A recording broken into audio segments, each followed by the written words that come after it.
Hello, great day everyone! Today is January 14 and it's my 30th birthday.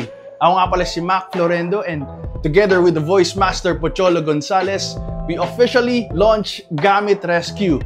Gamit means give anything material that inspires and transforms.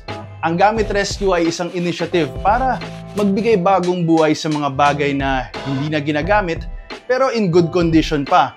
Instead na nabubulok, naluluma at eventually itatapon lang din natin, bakit hindi natin i-donate sa mga taong nangangailangan talaga? Dahil ang basura ng isa, kayamanan ng iba. Now, I'm challenging everybody, my friends, family, at syempre, ikaw na nanonood, to join this cause.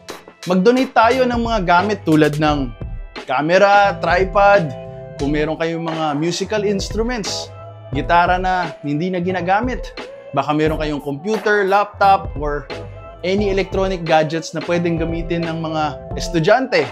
Speaking of, kung meron kayong mga libro, ng mga books na pwedeng gamitin, or mobility aids tulad ng wheelchair, cane, kahit bisikleta, o kahit anong bagay na pwedeng makatulong sa ibang Pilipino.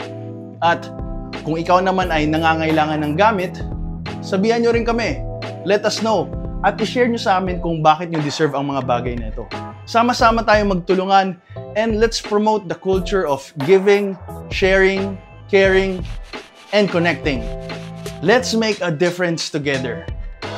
Accept the challenge and let's start sharing today.